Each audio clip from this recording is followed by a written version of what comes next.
My ex destroyed her entire family trying to ruin my life after I exposed her cheating everyone. I'm back with another story, and this one is honestly still hard for me to believe actually happened.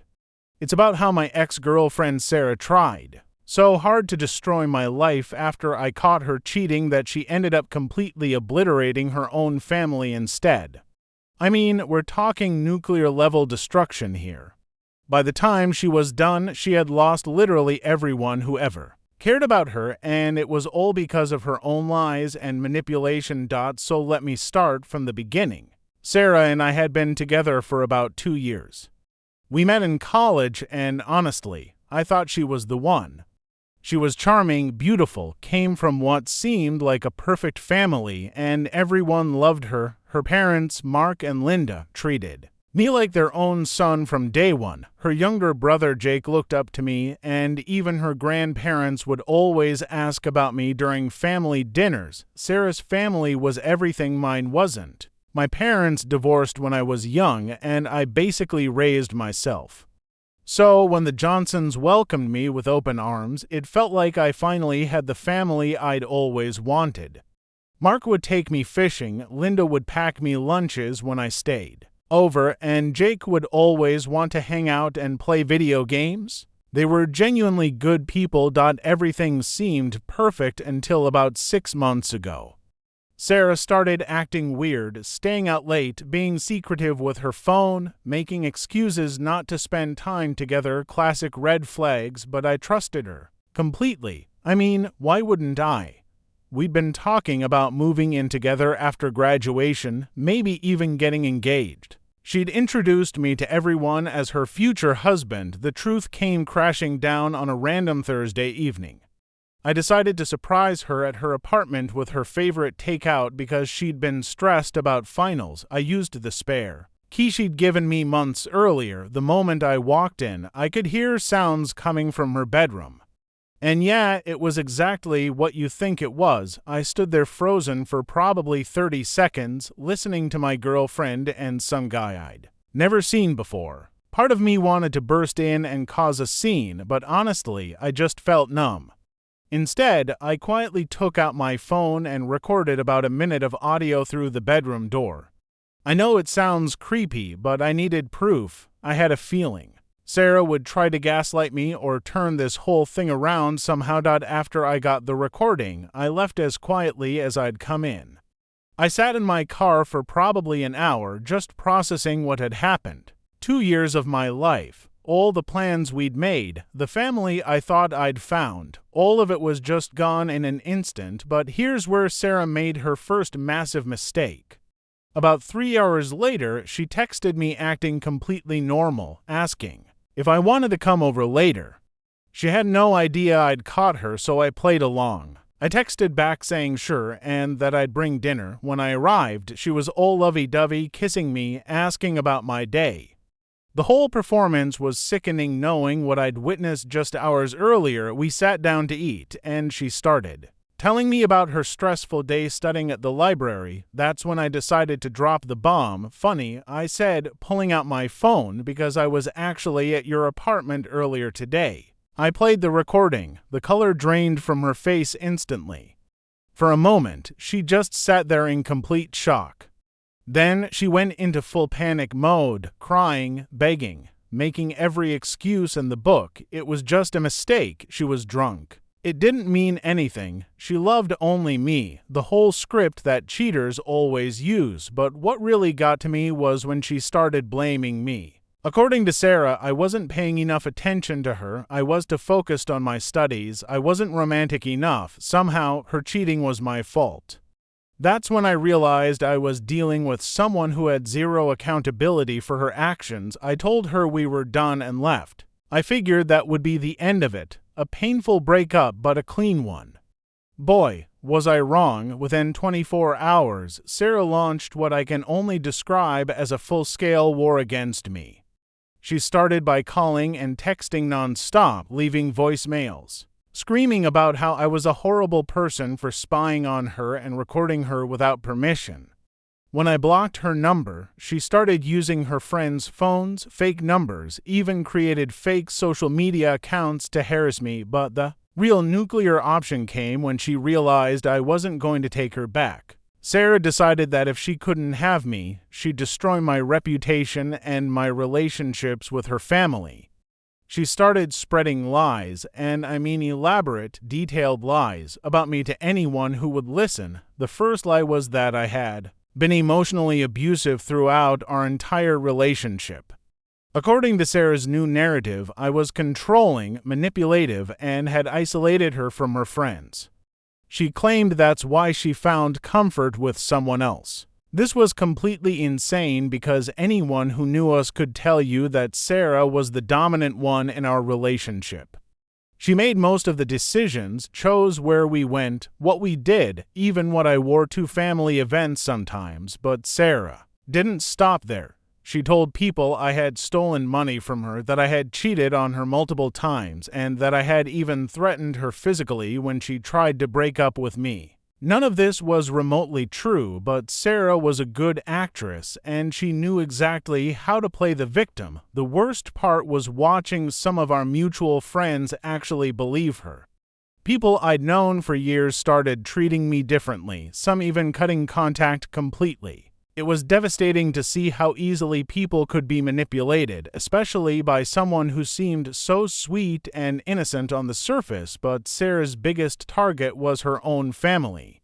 She knew how close I'd become with them, and she was determined to poison that relationship. She started by telling her parents that I had been secretly recording conversations in their house, violating their privacy and trust. She claimed I was planning to use these recordings to blackmail their family if they ever crossed me. This was particularly cruel because Mark had confided in me about some financial struggles the family was having, and Linda had shared personal details about her health issues. These were intimate conversations between people who trusted each other, and Sarah twisted them into something sinister.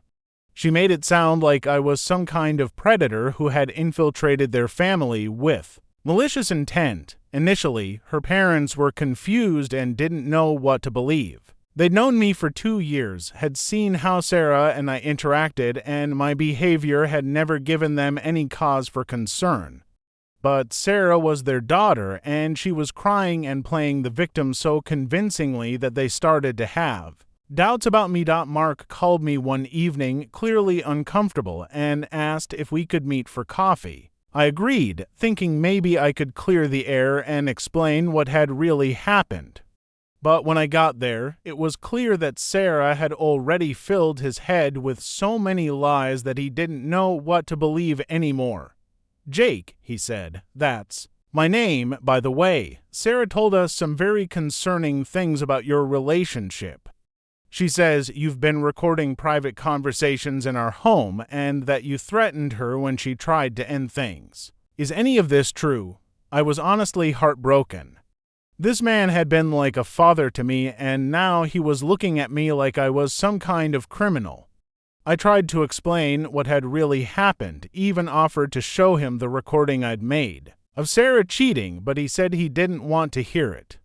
Sarah had convinced him that any evidence I had was manipulated or taken out of context. The conversation ended with Mark asking me to stay away from their family until they could sort things out. It felt like getting kicked in the stomach. I was losing not just Sarah, but the entire support system I'd built over 2 years. But here's where Sarah made the mistake that would ultimately destroy her own life. She couldn't leave well enough. Alone, having successfully turned her parents against me wasn't enough. She wanted to completely annihilate any chance of me having a relationship with them ever again. So she decided to escalate her lies to a level that would make reconciliation impossible. Sarah told her parents that I had sexually harassed her younger brother Jake. She claimed that I had made inappropriate comments and gestures toward him when the family wasn't around, and that Jake had been too scared and embarrassed to say anything. This was absolutely vile and completely fabricated, but it was also the most serious accusation she could make that would guarantee her parents would never speak to me again. What Sarah didn't count on was that Jake, who was 16 at the time, had actually looked up to me like an older brother. When his parents confronted him about Sarah's accusations, he was completely confused and told them honestly that nothing like that had ever happened. In fact, Jake said that I'd always been respectful and appropriate and that he'd always felt comfortable around me, but Sarah had committed to this lie, and when her parents told her that Jake denied everything, she doubled down. She insisted that Jake was lying or had been manipulated by me. She even suggested that maybe Jake was protecting me because I had something on him too. This is where Linda, Sarah's mom, started to get really suspicious. Linda was a smart woman, and she was starting to notice inconsistencies in Sarah's stories. Details would change between tellings, timelines wouldn't match up, and now Sarah was accusing her own brother of either lying or being manipulated. It didn't make sense. Linda decided to do some investigating of her own. She started by talking to some of Sarah's friends, asking casual questions about our relationship. What she discovered shocked her. Several people told Linda that Sarah had been bragging about cheating on me for months. She'd apparently been seeing this other guy, Marcus, behind my back and had even brought him to parties where our mutual friends were present, but the real bombshell came when Linda talked to Sarah's roommate, Emma. Emma felt terrible about keeping Sarah's secrets and decided to come clean about everything. She told Linda that Sarah had indeed been cheating, that I had caught her, and that everything Sarah was saying about me now was revenge for exposing her. Emma even had receipts. She showed Linda text messages where Sarah had bragged about teaching me a lesson and how she was going to ruin my life for humiliating her. There were messages where Sarah explicitly outlined her plan to turn her family against me and where she admitted that the accusations she was making were false. When Linda confronted Sarah with this evidence, Sarah's response was to attack Emma, claiming she was jealous and lying, but Linda wasn't stupid. She could see the pattern now. Everyone who contradicted Sarah's narrative was either lying, jealous, or manipulated. It was becoming clear that her daughter was the problem. The final straw came when Linda found out that Sarah had been stealing money from the family. While going through phone records and bank statements to verify timelines in Sarah's stories, Linda discovered that Sarah had been using her parents' credit cards without permission to pay for dates and gifts for Marcus, the guy she'd been cheating with. We're talking about thousands of dollars over several months. When confronted about the theft, Sarah tried to claim that I had forced her to steal the money, that I had threatened to expose embarrassing information about her family if she didn't get money from me.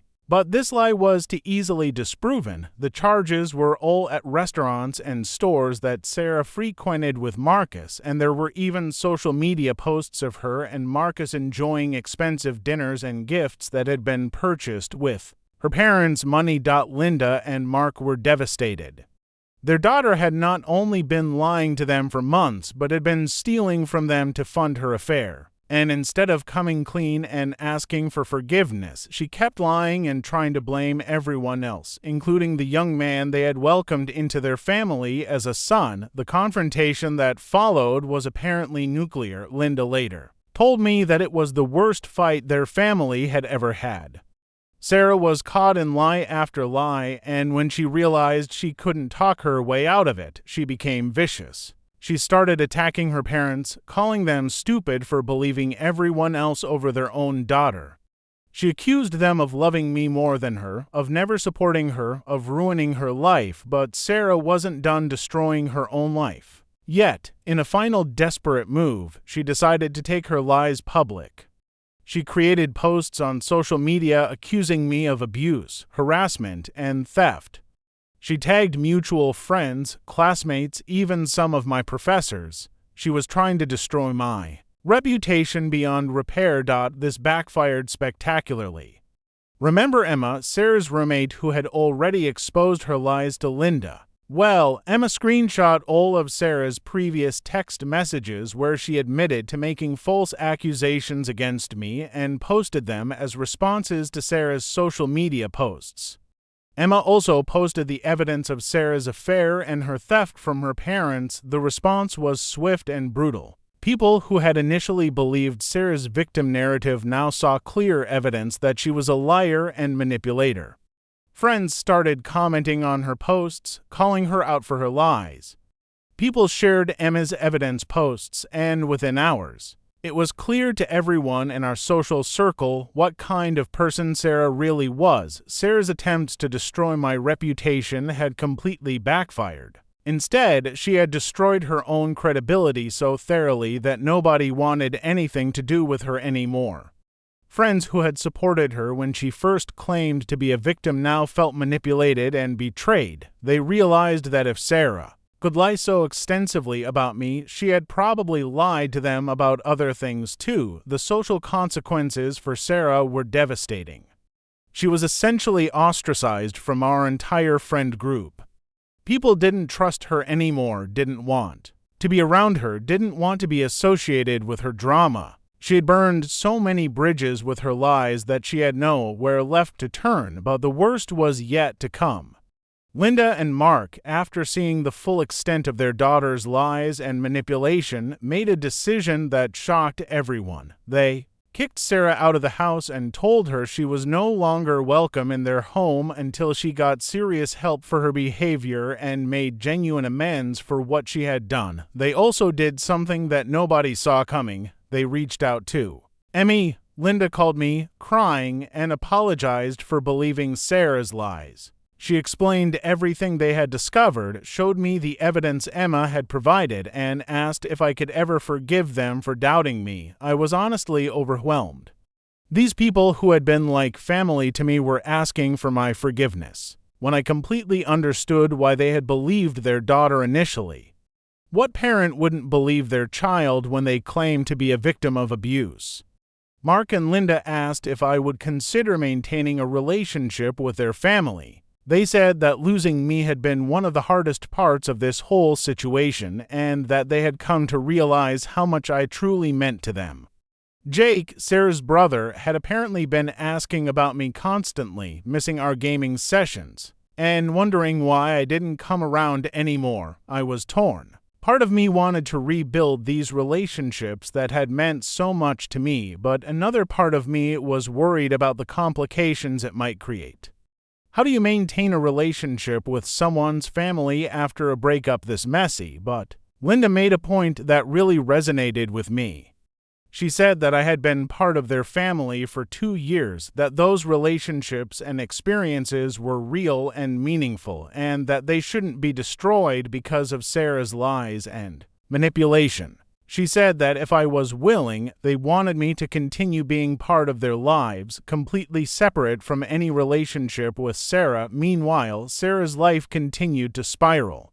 After being kicked out by her parents, she had to drop out of school because they were no longer financially supporting her. She moved in with Marcus, the guy she'd been cheating with, but that relationship quickly fell apart when he realized the extent of her drama and instability. Sarah tried reaching out to various friends and family members, but her reputation for lying and manipulation had spread throughout her social network. Nobody wanted to get involved in her drama anymore. She had alienated everyone who had ever cared about her through her own actions. The most tragic part was that Sarah seemed incapable of taking responsibility for what she had done.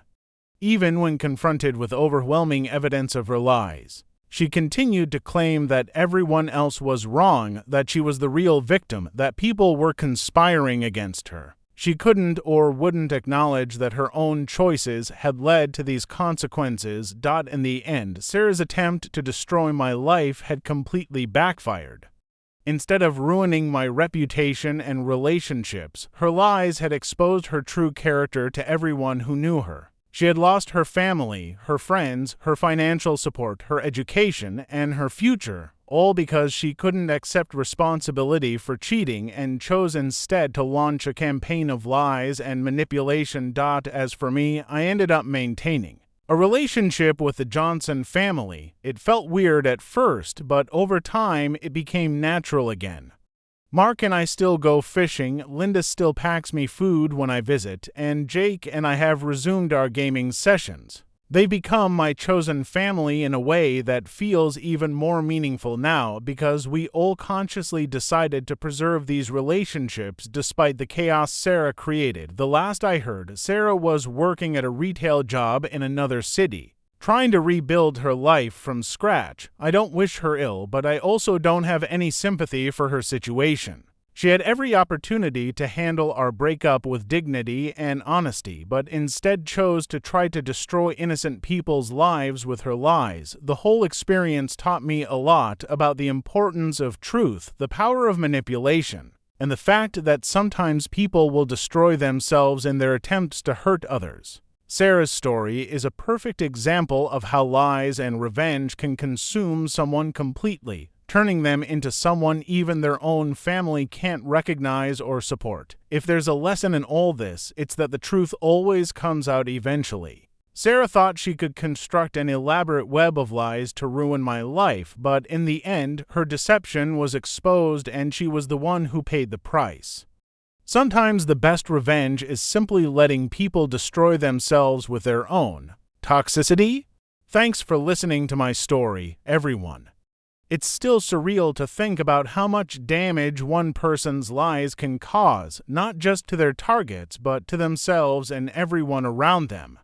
Let me know in the comments if you've ever dealt with someone who tried to rewrite history to make themselves the victim after getting caught in bad behavior. I'd love to hear your stories too.